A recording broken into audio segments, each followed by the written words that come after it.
My life, I devoted it para sa kumpanyang to.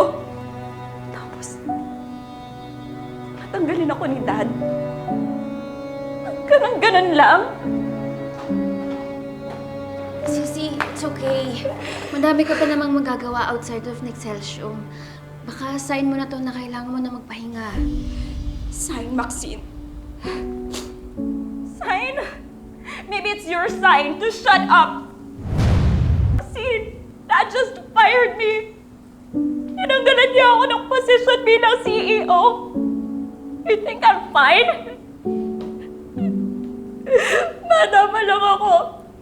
Pinaghirapan ko. Pinatunayan ko yung sarili ko kay Dad para makuha tong posisyon na to.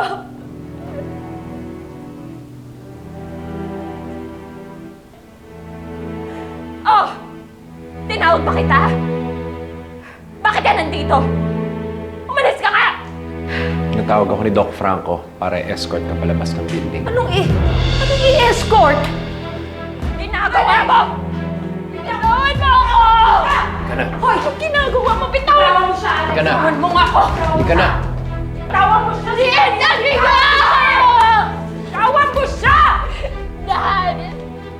Dad! Dad, you're changing your mind, right? Hindi nagbago ang isip ko. Naiinip na ako kung bakit nandito ka pa eh. Lumayas ka nga dito! Wala ka silbi! Dito ka! Ano? Hindi ka lalayas? Gusto mo alat ka rin kita? Umalis ka na dito! Portia. Huwag mo siyang lapitan kung ayaw mong tayo magkaproblema.